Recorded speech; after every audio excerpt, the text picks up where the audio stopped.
കഴിഞ്ഞുപോയ കാലഘട്ടത്തിൽ ജീവിച്ചിരുന്ന ആളുകൾ ജീവിച്ചിരുന്ന പോലെ, അല്ലെങ്കിൽ അവരുടെ മാർഗങ്ങൾ പിന്തുടർന്നുകൊണ്ടൊക്കെ ജീവിക്കാൻ, അല്ലെങ്കിൽ അവരുടെ പ്രവർത്തനങ്ങളെക്കുറിച്ചൊന്ന് ആലോചിക്കാനൊക്കെ നമ്മൾ തൊട്ട് മുമ്പത്തെ കാര്യം പറഞ്ഞു.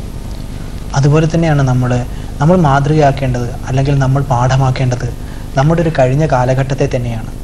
നമ്മൾ ജീവിച്ചു വന്ന കാലഘട്ടം നമുക്ക് പകർന്നു തരുന്ന അനുഭവ സമ്പത്ത്, അല്ലെങ്കിൽ ആ അനുഭവങ്ങൾ നമുക്ക് തരുന്ന പാഠങ്ങൾ നമുക്ക് വേറെ ഒരു സ്ഥലത്തുനിന്ന് കിട്ടില്ല. നമുക്ക് വേണമെങ്കിൽ ഒരാൾക്ക് എൻ്റെ ജീവിതത്തിൽ ഇങ്ങനെയൊക്കെ ഉണ്ടായി, ഇതുപോലെ നിൻ്റെ ജീവിതത്തിന് സംഭവിക്കുമെന്ന് പറഞ്ഞു കഴിഞ്ഞാൽ അത് അവൻ്റെ ജീവിതത്തിൽ സംഭവിച്ചാലേ എന്ന് പറഞ്ഞ് നമ്മൾ നിസ്സാരമായി തള്ളിക്കളയും.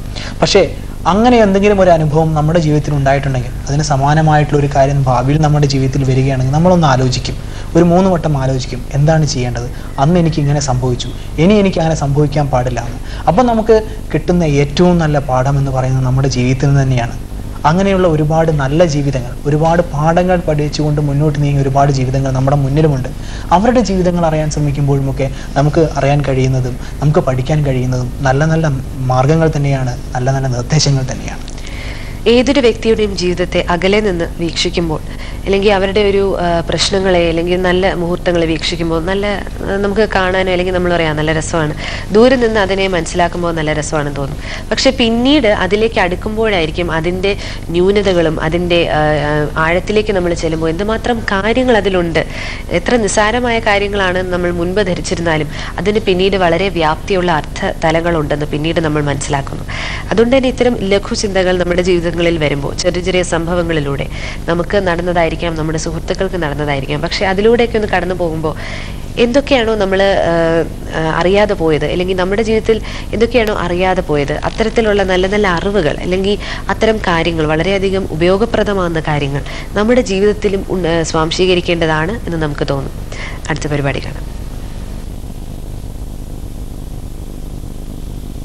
അമേരിക്കൻ സാഹിത്യത്തിലെ സജീവമായ സാന്നിധ്യമാണ് 1963 അന്തരിച്ച റോബർട്ട് ഫ്രോസ്റ്റ്. 4 പുലിറ്റ്സർ സമ്മാനങ്ങൾ അദ്ദേഹം നേടിയിട്ടുണ്ട്. അറിയപ്പെടുന്ന ഒരു പ്രകൃതി കവിയാണ് അദ്ദേഹം. അദ്ദേഹത്തിൻ്റെ വിഖ്യാതമായ ഒരു കവിതയാണ് stopping by woods on a snowy evening. Road not taken പോലെ, മെൻറ്റിംഗ് വാൾ പോലെ, ഹോം ബറിയൽ പോലെ വിഖ്യാതമായ ഒരു കവിതയാണ് ഈ stopping by woods on a snowy evening എന്ന കവിത. ആ കാവ്യ സന്ദർഭത്തിലേക്ക് നമുക്ക് സഞ്ചരിക്കാം. ഒരു യാത്ര പോവുകയാണ് ഫ്രോസ്റ്റ്. ഒരു സായാഹ്നത്തിൽ അദ്ദേഹം ഒരു കാട്ടിലെത്തുന്നു. ഒരു കുതിരപ്പുറത്ത് ഒറ്റയ്ക്ക് യാത്ര ചെയ്യുകയാണ് ഫ്രോസ്റ്റ്. ആ കാട്ടിൽ ആ കാടെല്ലാം പൂവണിഞ്ഞ് വസന്തം നൽകിയ വർണ്ണ സൗന്ദര്യത്തിൻ്റെ വിധാനങ്ങളുമായി നിൽക്കുന്ന ആ കാടിൻ്റെ വശ്യമനോഹരമായ ഭംഗി കണ്ടപ്പോൾ ഫ്രോസ്റ്റ് പ്രകൃതി കവിയാണല്ലോ അദ്ദേഹം. ഫ്രോസ്റ്റ് തൻ്റെ കുതിരയെ പിടിച്ചു നിർത്തി. പെട്ടെന്ന് അദ്ദേഹം ചാടിയിറങ്ങി. അദ്ദേഹം ആ കാടിൻ്റെ ആ അപാരമായ, അതുല്യമായ, അനുപമമായ സൗന്ദര്യം ആസ്വദിച്ചങ്ങനെ നിൽക്കുക മാത്രമല്ല, അദ്ദേഹം അവിടെ കണ്ട ഏതോ ഒരു കല്ലിൽ കയറി അങ്ങനെ ഇരുന്ന് ഈ കാടിനെ നോക്കി അതിൻ്റെ ആനന്ദ പുളകിതമായ നിമിഷങ്ങളിലേക്ക് മനസ്സിനെ പായിക്കുകയാണ്.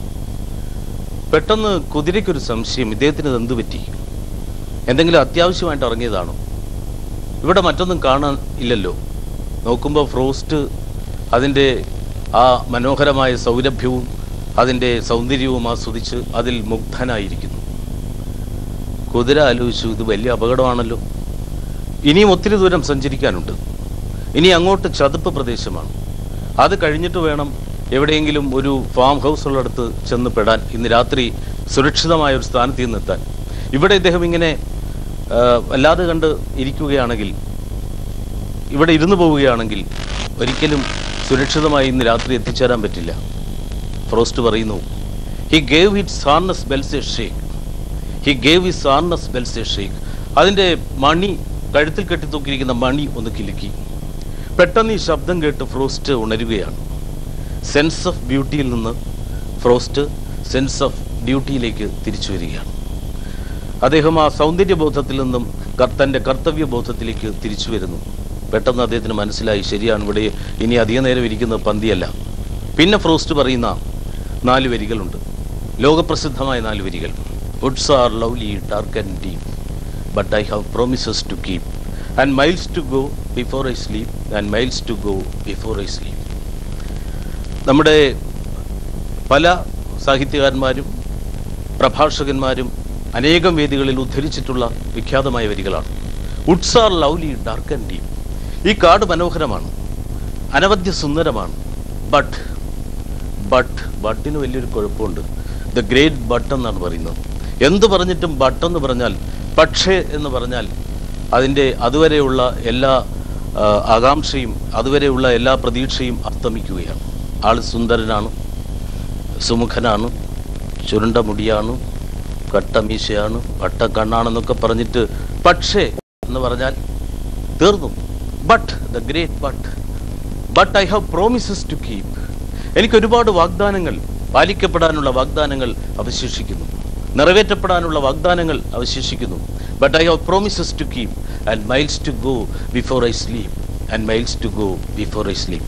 ഇന്ന് അന്തി ഉറങ്ങുന്നതിന് മുമ്പ്, നിദ്ര കൊള്ളുന്നതിന് മുമ്പ് ഒരുപാട് കാതങ്ങൾ, ഒരുപാട് ദൂരങ്ങൾ പിന്നിടാനുണ്ട്, സഞ്ചരിക്കാനുണ്ട്. അർത്ഥപൂർണമായ വരികൾ, അർത്ഥസമ്പന്നമായ വരികൾ നമ്മുടെ പ്രധാനമന്ത്രി ഉണ്ടല്ലോ, പണ്ഡിറ്റ് ജവഹർലാൽ നെഹ്റു. അദ്ദേഹം ഡയറി എഴുതുന്ന സ്വഭാവക്കാരനായിരുന്നു. ഒരു രാത്രിയിൽ അദ്ദേഹം തൻ്റെ ദിനസരിത്താളുകൾ കുറിച്ചിട്ട വരികൾ ഇതാണ്.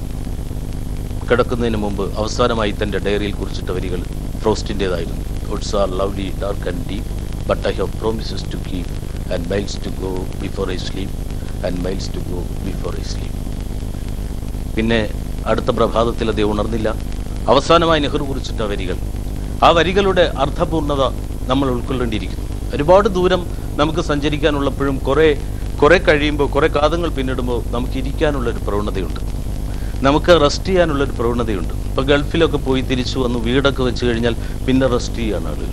ഏതെങ്കിലും ചെറിയ ചെറിയ ടാർഗറ്റുകൾ എത്തുമ്പോൾ റെസ്റ്റ് ചെയ്യുകയാണ് ആളുകൾ, അങ്ങനെയാണ് ചെയ്യുന്നത്. പക്ഷേ വള്ളത്തോളിൻ്റെ അതിശക്തമായ 4 വരികളുണ്ട്. എത്തേണ്ടതാമിടത്തെത്തിയാലും ശരി, മധ്യേ മരണം വിഴുങ്ങിയാലും ശരി, മുന്നോട്ട് തന്നെ നടക്കും, വഴിയിലെ മുള്ളുകളൊക്കെ ചവിട്ടി മെതിച്ചു ഞാൻ. എന്തെല്ലാം പ്രതിബന്ധങ്ങൾ ഉണ്ടായിക്കോട്ടെ, എന്തു തന്നെ പ്രതിരോധങ്ങൾ ഉണ്ടായിക്കോട്ടെ, അതിനെല്ലാം അതിജീവിച്ചുകൊണ്ട് ലക്ഷ്യബോധത്തോടെ ഞാൻ എൻ്റെ വഴിത്താരയിലൂടെ മുന്നോട്ട് പോകും എന്ന ചങ്ങമ്പുഴയുടെ ആ വരികൾ നിങ്ങൾക്കായി പകർന്നു തന്നുകൊണ്ട് എൻ്റെ വാക്കുകൾ ചുരുക്കും.